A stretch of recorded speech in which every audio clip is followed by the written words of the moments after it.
केली मी। सुरुवातीला वाटलं जरा, पण तुला पण विहिरीतल्या गार पाण्यात टाकलं होतं ना रे विठुरा। तू सोसलंस ना माझ्यासाठी, म्हणून मी पण सोसलं रे। आणि हा विठुरा सासूबाईंचा राग जोवर जात नाही तोवर ते ठेवतील तसं राहायचं आणि जे देतील ते खायचं। आपल्या घरच्या सारखं आता इथे लोणी नाहीये हा, समजून घे जरा। बरं आलेच आता मी। बाहेर खूप कामं पडली असतील, नाहीतर इथे कोणीतरी येईल आणि आपल्याला ओरडे। आलेच आम्ही।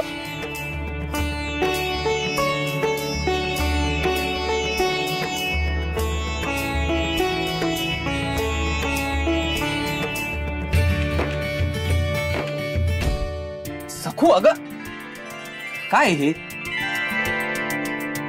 अहो ऐका ना। काय? ते आभार मानायचे होते तुमचे। आभार माझे? ते आणि कशासाठी? कशासाठी म्हणजे तुम्हीच नाही का रात्री माझ्यासाठी जेवण पाठवलं? तुम्ही माझ्यावर रागवला होतात तरी माझा विचार केलात।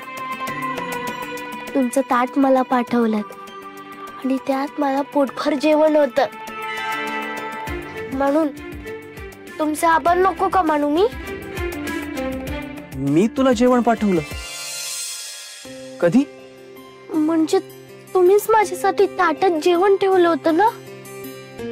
हो, पण सखू तुला ते ताट कोणी आणून दिलं? आणि हे ताट मी आणून दिलंय हे रमायला कळायला नको। माझी शपथ आहे तुम्हाला। ज्याने आणून दिलंय ना त्याने मला शपथ घातली की कोणाला सांगायचं नाही म्हणून। मग मी तुम्हाला कसं सांगू? ठीक आहे, नको सांगूस मग। अहो अहो ऐका तरी। केलेच सांग म्हणून जरा आग्रह केला असता तर सांगितलं असतं ना मी। फक्त तुमच्यासाठी मोडली असती मी शपथ। आणि तसंही उमाईने सांगितलंयच की नवरा बायको मध्ये काही गुपित नसतं, सगळं अर्ध अर्ध वाटून घ्यायचं असतं। आणि तुम्ही सुद्धा जेवढाचं ताट अर्ध अर्ध करून वाटलंच की, तशी शपथही वाटून घेतली असती ना मी अर्धी अर्धी।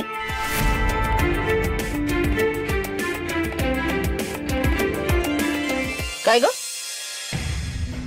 खुळ्यासारखी एकट्यानेच काय बडबडतेस?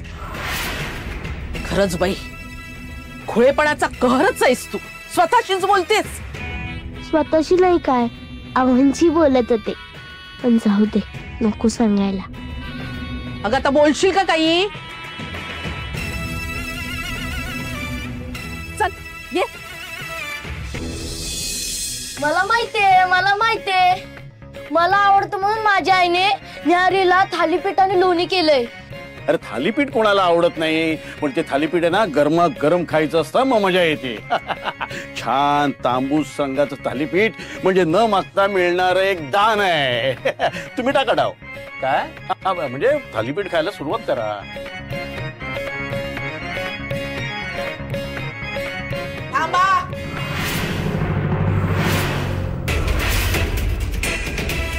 ये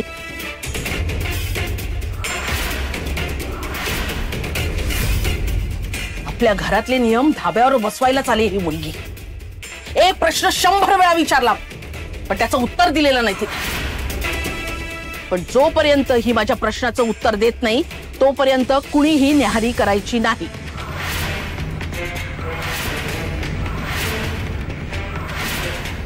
परत विचारतेय मी तुला, काल रात्री तुझ्या खोलीत जेवणाचं ताट कुणी आणून दिलं?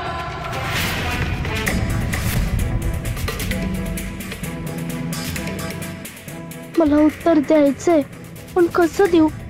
माझ्यामुळे विनू भाऊजींना बोलणी बसतील, ते नाही करू शकत मी। मला सासूबाईंचा अपमान पण नाही करायचंय। पण काय विचारलं मी तुला? ऐकू येत नाही का तुला? माझ्या सांगण्याला विरोध करून सखू, कुणाला तुझा इतका पुळका आला?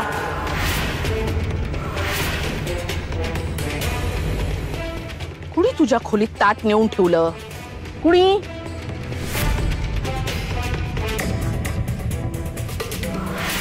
आणि हे ताट मी आणून दिलंय हे रमायला कळायला नको.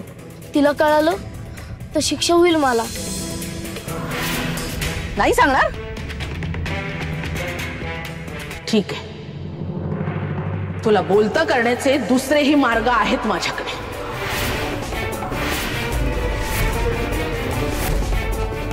जाऊ बाई, ते उलातनं तापात ठेवा. चांगलं लाल भडक होऊ दे. आई अगं, मला वाटतं खरंच तिला नसेल. तुला कोणी विचारलंय की बायको आल्यावर शिंग फुटली? तुला आधीच सांगितलंय आमच्यात काहीही बोलायचं नाही. नाही म्हणजे नाही. तूही नाही आणि कुणीही नाही. यापुढे ध्यानात ठेव. जाऊ बाई.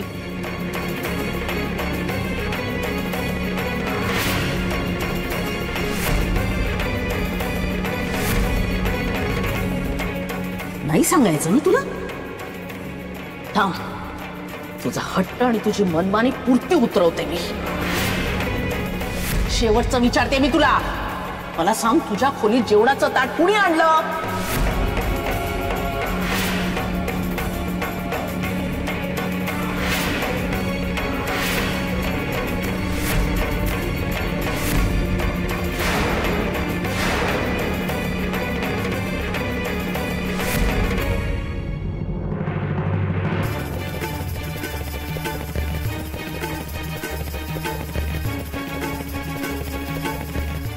बोल बोल, कुणी ठेवलं? काल तुझ्या खोलीत जेवणाचं ताट कुणी ठेवलं?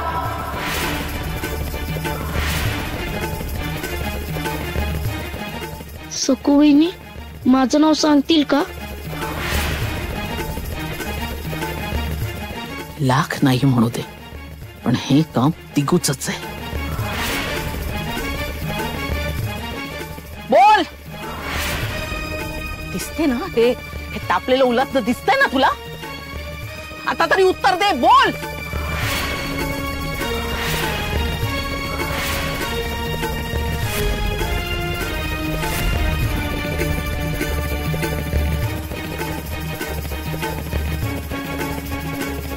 सखू, तुझ्या निगरगट्टपणाची खरंच कमाल वाटते ग मला. तू गेंड्याच्या कातडीची बनली आहेस का तू? तर बोलणार आहेस की नाही? कसं बोलू मी?